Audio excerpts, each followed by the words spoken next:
नमस्कार। भाग्योदय विचार प्रवाह श्रृंखला की 199वीं 199 कड़ी में मैं आपका स्वागत करता हूं, प्रणाम करता हूं। साप्ताहिक श्रृंखला रविवासरीय दैनिक श्रृंखलाएं अलग अपना कार्य कर रही हैं, प्रभाव डाल रही हैं। कोई ज्वलंत मुद्दा लेते हैं हम प्रति रविवार। आज का विषय सनातन का अर्थशास्त्र, मंदिरों का अर्थशास्त्र विषय पर। सनातनी अर्थशास्त्र, सनातनी इकोनॉमिक सिस्टम। मंदिरों का अर्थशास्त्र केवल भारतवर्ष नहीं बल्कि विदेशों को भी अब प्रभावित कर रहा है। विदेशों में, यहाँ तक कि अरब देशों आदि में जो मंदिर आदि बन रहे हैं, ये कोई किसी की केवल प्रेरणा मात्र नहीं है।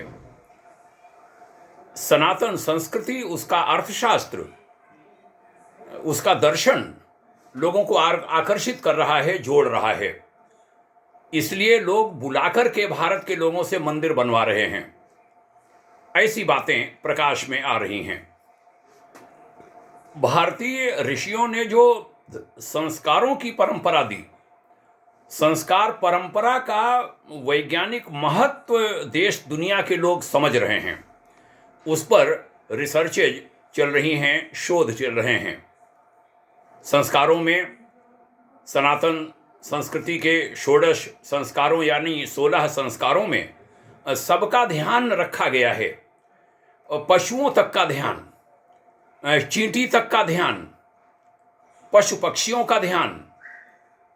जब हम विवाह संस्कार कराते हैं तब उसमें वर वधू को दाम्पत्य जीवन में प्रवेश करने पर न केवल पति और पत्नी एक दूसरे का ध्यान रखेंगे बल्कि जो उनके माता पिता हैं, अन्य बड़े बुजुर्ग हैं, वरिष्ठ हैं, उनका ध्यान रखेंगे। ऐसी प्रेरणाएं भी विवाह संस्कार में विधिवत होती हैं जो अन्यत्र नहीं हैं। एक बार याद है, लखनऊ के अलीगंज क्षेत्र में हम एक विवाह संस्कार संपन्न करा रहे थे। मैं दिन के विवाहों की प्रेरणा देता हूँ। असल में वह वैदिक हैं, शास्त्रीय हैं। और वह विवाह था एक हिंदू कन्या और ईसाई युवक का। और राय यह बनी थी कि अब फेरे होंगे विधिवत। जो क्रिश्चियन सिस्टम है उससे नहीं, हिंदू सिस्टम से होगा। पढ़े लिखे युवक थे वहाँ। 50-60 क्रिश्चियंस फैमिलीज वहाँ पर थीं और उन्होंने विवाह देखा था। विवाह संस्कार संपन्न होने के बाद कुछ उच्च शिक्षित महिलाओं ने हमसे संपर्क किया था और कहा था, आचार्य जी, आज हमने देखा कि हिंदुओं में पति पत्नी में इतना प्रेम क्यों होता है। आज मैंने ये पाया कि क्यों वह जन्म जन्मांतर तक साथ रहने की कसम खाते हैं, 7 जन्मों की बात करते हैं। ये आज हमारी समझ में आया। उन ईसाई महिलाओं ने हमसे कहा था, भारतीय संस्कार परंपरा सबको मिलकर रहना सिखाती है। मंदिर और सनातन सबको मिलकर रहना सिखाते हैं, सबके हित की बात करते हैं। वो भेद नहीं सिखाते, मंदिर भेद नहीं सिखाते। और लोग सिखाते हैं कि ये मेरा है, ये तेरा है, वो दूसरे का है, ये अपना नहीं है, ये उसको मानने वाला नहीं है। न जाने क्या क्या बातें होती हैं। हमारे यहाँ नहीं है। बुजुर्गों का ध्यान रखने की संस्कृति है हमारी इस संस्कार परंपरा में। श्रद्धा के कल्पतरु नाम की हमारी 200 पृष्ठ की पुस्तक, उसमें बहुत विस्तार से इन सब विषयों पर हमने बात की है, जो 3 पीढ़ियों की परिवार व्यवस्था है। विदेशी जन इन दिनों इससे प्रभावित हो रहे हैं कि यदि हमारे यहाँ मंदिर आएंगे, यदि हमारे यहाँ सनातन संस्कृति आएगी तो हमारे यहाँ भी सुख शांति होगी। बच्चे बड़ों का सम्मान करेंगे, बड़ों को छोटों से लगाव होगा, जो टूट फूट होती है पति पत्नी परिवार की वह नहीं होगी। यहाँ तक कि मुस्लिम कंट्रीज से भारी संख्या में मांग आ रही है, लड़कियां हिंदू लड़कों से विवाह करना चाहती हैं भारी संख्या में।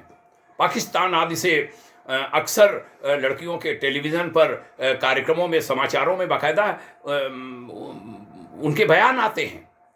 ये सनातन संस्कृति की ओर, मंदिरों की संस्कृति की ओर झुकाव का एक बहुत बड़ा प्रमाण है।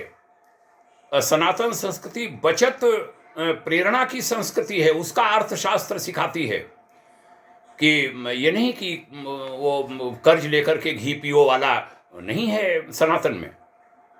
इसलिए कोरोना आदि में देश ढहने लगे, हमारे यहाँ सब थमे रहे, गांवों ने संभाल लिया, झोपड़ियों ने संभाल लिया, दादियों की पोटलियों ने संभाल लिया।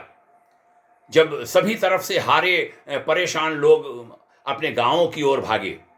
सनातन की संस्कृति ग्रामीण संस्कृति है, पर्यावरण की संस्कृति है, प्रकृति की संस्कृति है।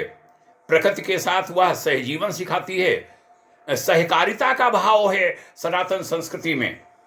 कोई जाति भेद नहीं, सबका ध्यान रखना, सभी का ध्यान, मानव मात्र का ध्यान, प्राणी मात्र का ध्यान। इसलिए देश दुनिया भर के लोग सनातन से प्रेम कर रहे हैं, उसे लगाव बढ़ाना चाहते हैं और सनातन सभी ओर बड़ी तेजी से पैर पसार रहा है। थोड़ा दुख है, चिंता है कि भारत के लोग उसका महत्व कम समझते हैं और दुनिया के अन्य जो पंथानुयायी हैं वह सनातन की ओर दौड़ रहे हैं, सनातन को स्वीकार कर रहे हैं। सनातन प्रसन्नता देता है, केवल बाहर की बनावटी खुशी नहीं, भीतर की। एक बहुत बढ़िया सेंटेंस कहूँगा कि आज सकल राष्ट्रीय उत्पादकता अच्छी बात है, जीडीपी, सकल राष्ट्रीय प्रसन्नता हमारा एक नारा होना चाहिए। और भारत के लोग इतने प्रसन्न क्यों रहते हैं, इस पर दुनिया के लोग शोध कर रहे हैं, इसलिए वह सनातन की ओर दौड़ रहे हैं। उनका मानना है कि मंदिर बनेंगे तो सनातन आएगा, सनातन आएगा तो हमारे देश में ये सारी चीज़ें जो अभी हमने ये छोटी सी वार्ता में विभिन्न कहीं, और बहुत कुछ कही जा सकती हैं, वार्ता लंबी हो जाएगी, वे सारी चीज़ें हमारे यहाँ विस्तार लेंगी तो वास्तविक सुख बढ़ेगा।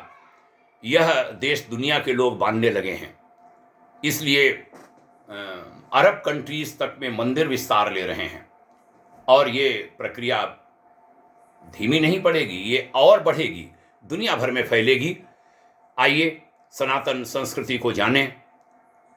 नमन है उन ऋषियों को जिन्होंने इसको बचाए रखा, बनाए रखा।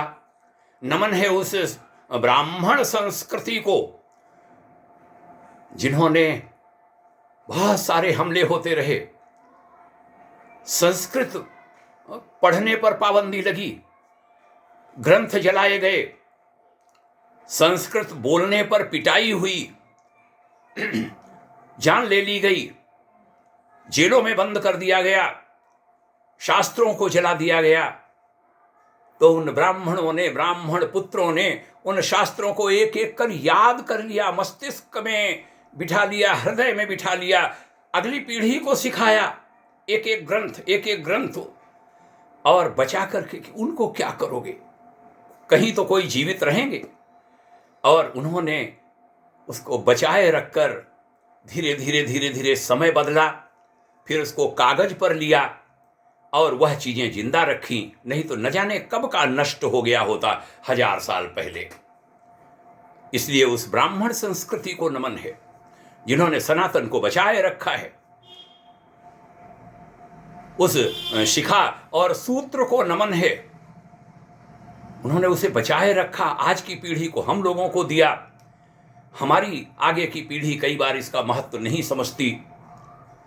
अभी एक उत्तर प्रदेश सरकार के बड़े अधिकारी के यहाँ गए, हमारे साथ 3 ब्राह्मण बालक थे, उसमें 1-2 का विवाह भी हो गया था, 3 में शायद 1 का हुआ था। उन्होंने पूछ लिया जनेऊ पहने हो, तीनों नहीं पहने थे। हमने कहा था कि हमने कुछ संस्कार कराए हैं जिसमें पत्नी ने और 2-2 बेटों ने अपने पति और पिता के यज्ञोपवीत संस्कार में भागीदारी की है।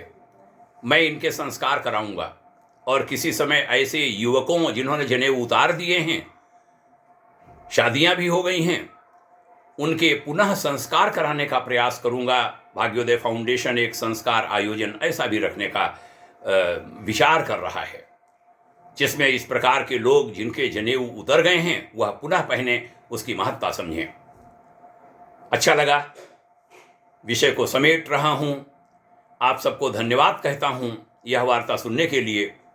सुनिए, बार बार सुनिए, अन्यों को भी सुनाइए, बार बार सबको सुनाइए और ये वार्ताएं लोगों में फैलें, इसकी बड़ी आवश्यकता है। सनातन विस्तार ले रहा है और विस्तार लेगा। वसुधैव कुटुंबकम तभी साकार होगा जब सनातन दुनिया भर में फैलेगा, क्योंकि वसुधा ही कुटुंब है। यह मंत्र केवल सनातन के पास है और किसी के पास नहीं। जय हिंद, प्रणाम, जय हिंद, ढेर सारी शुभकामनाएं। ओम शांति।